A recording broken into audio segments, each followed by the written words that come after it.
Good morning and welcome to this week's Positive Recovery with Corinna, being made for www.sobertownpodcast.com and my YouTube channel Positive Recovery with Corinna.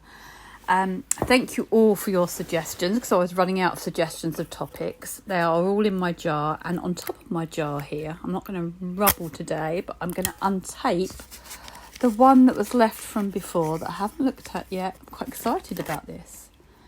Was called Friendships, Changes and Boundaries in general. Okay, well, one of the first things I'm going to say is that friendships will change, and friendships do change when we go from drinking to sobriety. And one of the great things is that we make lots and lots of new friends, especially if we find our community. So community, as I always say, and connection is really key. It really, really is important to find a community of friends who will help and support you through your journey. What better to people to help us than those that have trod and walked that road before us? They really are the best, because they've been in the situation that we are in. And yes, everyone's journey is different. This is only our journey, nobody else's.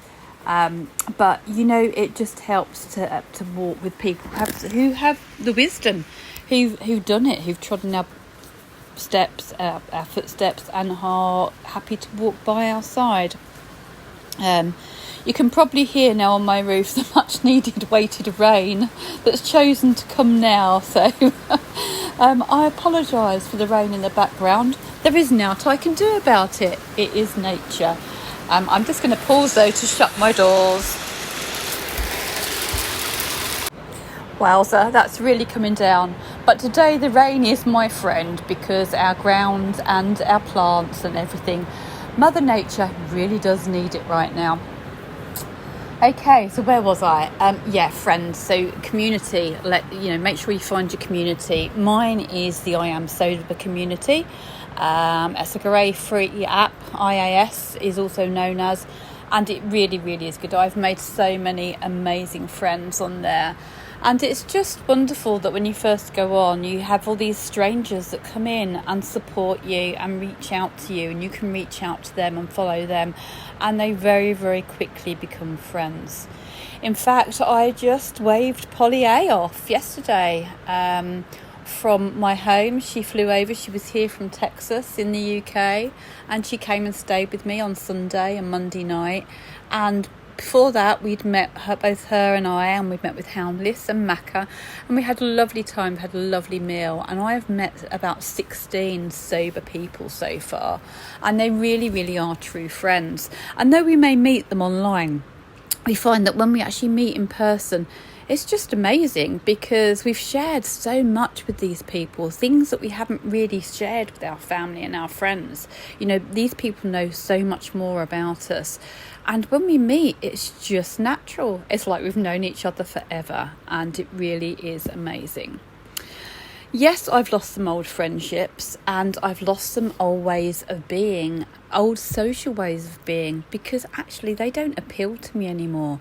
I cannot think of anything worse than going to a pub, getting drunk, hanging around people that are drunk, who, I don't really know some of them, but then you have other friends. There's friends who were my drinking friends who actually have nothing in common with now, because once you get sober, you realise that actually the thing that was holding us together was the codependency and the alcohol.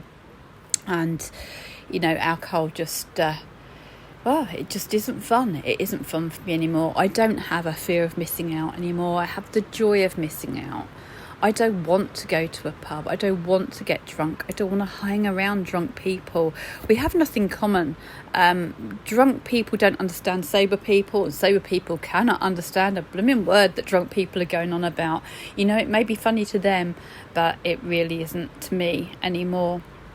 So yes, friendships change, but it's okay. That you can redevelop some of them without the alcohol.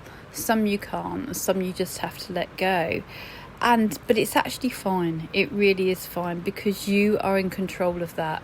It's up to you to drive your bus, as I call it, to be in charge, to be firmly sat in your driver's seat behind your steering wheel, and letting who you want on your bus, the friends, the people, the thoughts, the feelings, the emotions, let them on and let them off when you want, but you drive your bus and you don't let anybody else do that.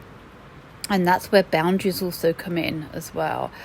And it's difficult with boundaries. What we have to remember is this is our journey, so we can choose to be around people or not choose to be around people, but we cannot control them or their life either.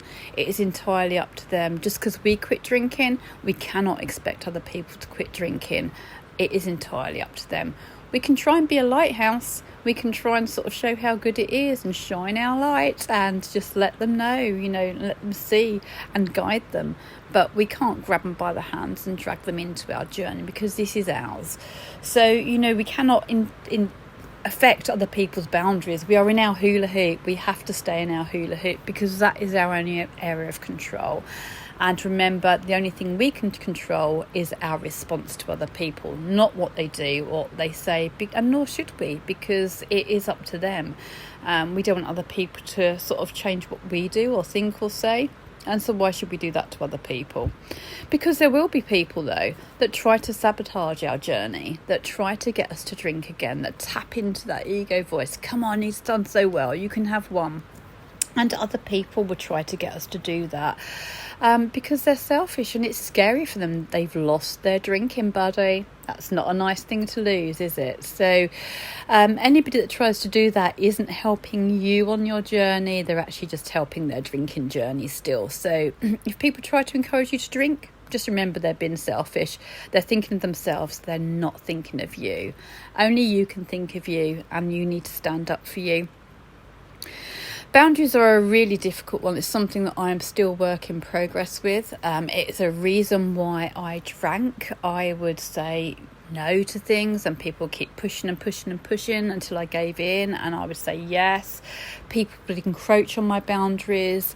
I was very passive aggressive, that I would be like a doormat, let people always have their way, put them first all the time, and then I'd explode and erupt like a volcano. And people would put up with that, because most of the time they were getting their needs met. And then when you get sober, you start saying no and meaning no, and you put your boundaries in place, and people don't like that because their needs aren't being met. So people will push. So be prepared for the fact that people will push against your boundaries and try to get you to change your mind. It still happens. I still give in at times, but the difference is I don't drink to cope with it anymore. I look at it, I assess it, I sit back, I look at what I've done, I take a deep breath and just aim to do it differently next time. And somebody recently said to me, actually, it was really helpful, is when it comes to boundaries, you have to keep on repeating yourself, just as if it was with a child, until it sticks. So just keep doing it. If you're setting your boundaries and people are walking over them, just keep resetting them. Just keep on and on and on, setting those boundaries, until eventually it becomes the new pattern of life, and it becomes the way that people get used to. It is just the new way. But it's automatic for people to push against boundaries. Our trick is to keep on re-establishing them until they stick, because eventually they will. So just to sum up, with friendships, they will change. It's okay. We make new friends. Old ones will move on, especially toxic ones and codependent ones. And boundaries, just keep on repeating them until they stick. But remember that people will push back, people will try and sabotage, and they're doing that for their own good, not yours. So you're in control of your will, you're in control of your bus, you're in control of your journey and where you're driving today. So stay firmly in your seat, hold on to your steering wheel, and keep heading in the direction that you want to be going in. I hope this helps. I hope you have a wonderful week. I will catch you again next week. Until then, not another drop. My words today. Not another drop, no matter what. Have a good one. Take care. Bye-bye for now.